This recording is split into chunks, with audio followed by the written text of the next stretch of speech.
Hi, welcome back to my channel. Today we're going to take a look at Star Wars The Black Series, The Stranger, in parentheses, Qimir.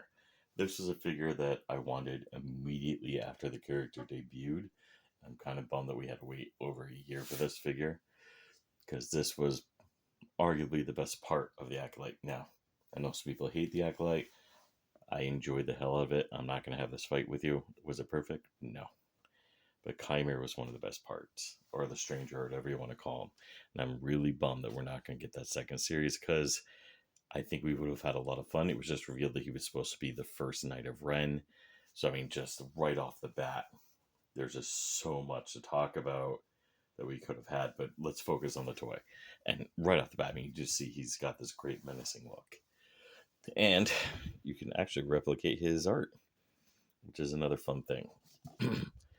Back of the box says, little is known of the Dark Sider who has been training May Anesia in secret, hiding his face from his pupil.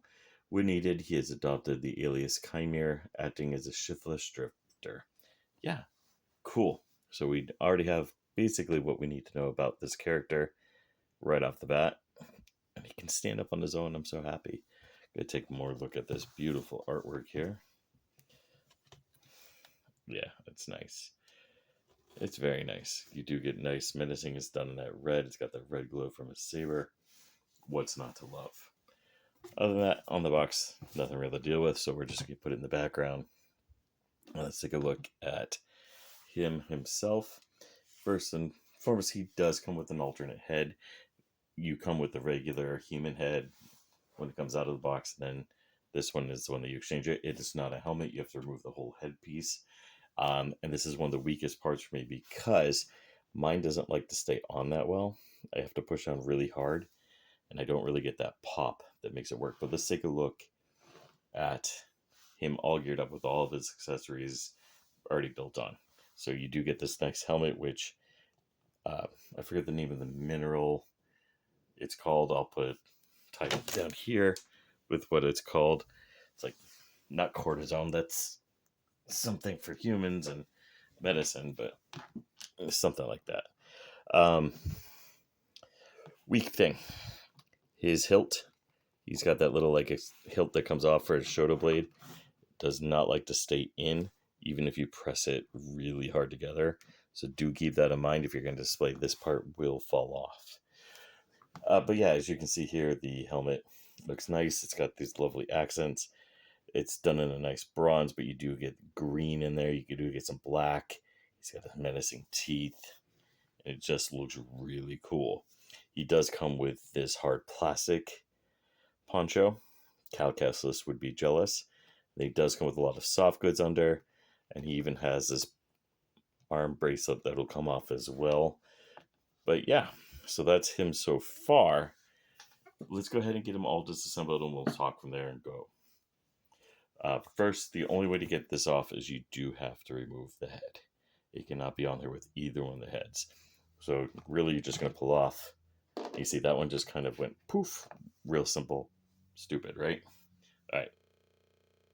Here I have them completely disassembled, all the parts that you can disassemble. So you do have, like I said, the hard plastic poncho. You do have the nice soft good poncho. You do get his arm guard. You do get his whole alternative head and neck, his human head and neck. You do get lightsaber, shoto blade, shoto hilt, and then the blade itself. We'll talk about that as we get them all back together. So yeah, when you do remove his head, you are pulling off the whole neck piece.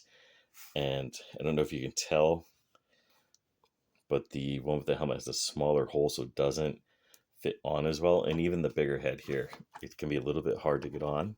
You have to really press down. But there he goes. And now we get his head sculpt. And it is a fantastic looking head sculpt. It looks like the actor for the most part. I mean, right now my camera's in black and white while I'm filming, but I know it's going to appear color to you guys. And you can really make out his cheekbones. You can make out his mustache, his hair.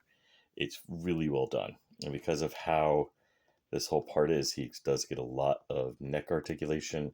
He can roll. He can do the 360. It is really, really nicely done. And it even has a sculpted Adam's apple if you look really close enough. That's just part of the sculpt that you gotta like here, right? So look at these arms. They're dirty. So it does make it look like he's been fighting and sweating. Don't know why he has a pistol finger. I've seen a couple other reviewers bring that up as well. It is a little bit of annoying, but he does have a pistol finger. Now the articulation is going to be hindered by this top plastic part, his rope top. So he does hinder what's going on, which is too bad. You can still get the arms in the 360. You can't really use the butterfly joints that are in there. You do get really good elbow rotation. It is a single hinge, so you do get that nice 90-degree plus, and you don't have the awkward double elbow that you do see on some figures. The hands you can do the full 360 with, and then because you can remove the hand to put on his guard and stuff, you do get a little bit of wiggle waggle.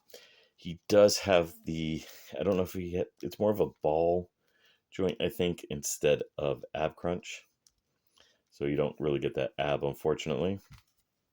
The pants don't come off, but he can kick forward a little bit. He can't go that far back, but he does go back more than most. You do get that nice bend there. He does have upper thigh. He does have boot. And he has a standard feet. And of course, he does get the full range of motion up here. So right off the bat, the articulation is really good on the figure. And it does stand out. As for his arm bracelet here, what you do is you just take his hand, pull out, and you just slide this back over. I'm trying to remember how it goes. And then, yeah, you just pop the hand back in. Sorry, I'm really tired today and I wasn't able to do it on camera, but if you take a look here, you do see that it's got that same bronze look, but you've got some added blues and greens that just make it pop, and some silver, so it almost looks like he has circuits. Again, he's got really good ability to stand on his own. I don't have to manipulate him, and I love that. One downside, he has nowhere to attach his lightsaber to. So I do want to bring that up. If you want him to have it on him at all times, it does not work. The blades even come with the standard hook, so you can technically put it on another Star Wars figure if you wish. But unfortunately, that's really it. It doesn't attach anywhere for storage.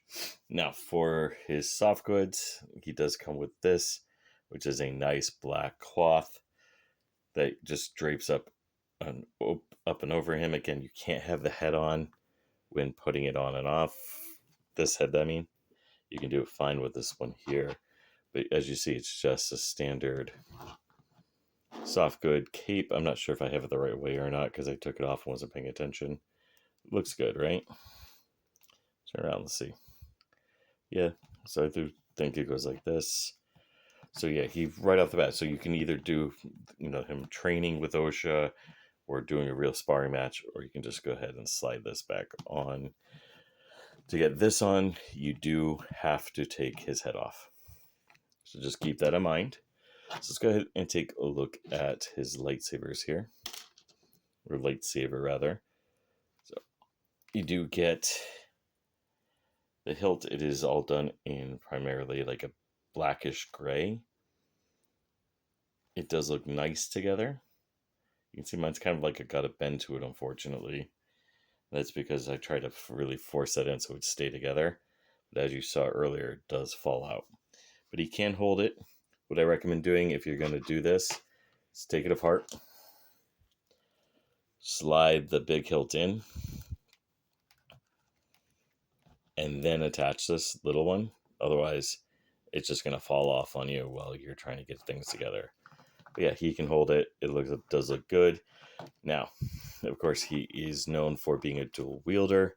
So you're able to put it in both hands, just like in the show. And then each blade does attach just a standard blade.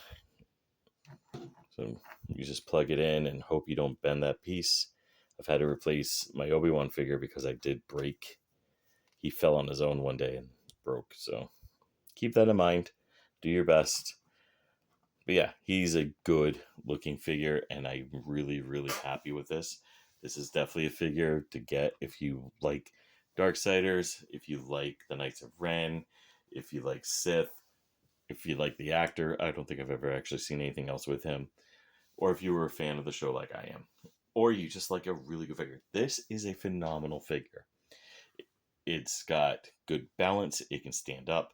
But let's go ahead and get him all ready to go. We'll do a size comparison. Just a quick size comparison, just so you can see how he looks compared to other figures. Here he is with Jackie Long. So he does stand quite well over her. Good head and a half, almost 2 heads taller. And then here he is with Marvel's Banshee, because I do have this out because of the contest. It doesn't come up. It's just like the opposite here. He comes up to his chin, maybe neck at most. So you do get a nice comparison here on the heights differences.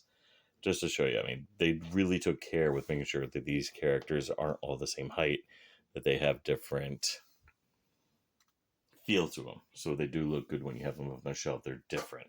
It's not like the old 3.5-inch lines where everyone is 3.5 inches straight across.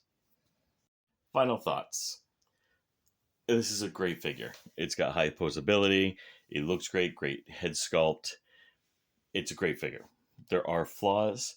The whole head popping off gimmick, well, it does make the head sculpt a lot better because you're not just replacing a hat or just putting a helmet over it. Doesn't always work right. Mine won't fit on. He's got nowhere to store his blades in a neutral mode, and the smaller handle does not stay attached well. A lot of good positives. You got the great sculpt, you've got the great articulation. It's a great looking figure, and it's got the removable cloak, so you can do different things with them instead of doing the old Kenner or even old Hasbro style where you would have him in poncho, him in robes, him in shirt as 3 different figures. So you do get this all in one, and I got it relatively cheap. I got through jaystoysandgames.com, which is a site I've never used before, but I'm very, very happy with this figure. So that's it for this review. Please comment down below. Tell me what you liked, what you didn't like. Please like and subscribe. This is how the channel grows. And again, I do have the Banshee contest going on. If the Banshee contest does well, I do have a Star Wars figure contest coming up, but only if this one succeeds. So please tell me what you liked. Thank you. Have a wonderful day. How would you like to win this figure? In a bid to try to get some more interaction on my YouTube channel, I'm doing a contest. You could win Giant Size X-Men Banshee figure. All you have to do is be a follower on my YouTube, comment on the video review for Banshee, be a subscriber, and hit the like button. Now, this will be available to American audiences only because I'm broke as hell, so I can't really ship to international. But you can win this figure. Thank you very much for watching. By the way, you can now follow me on Bluesky. If you liked what you saw, please comment down below, and please like and subscribe. Thank you, and have a wonderful day.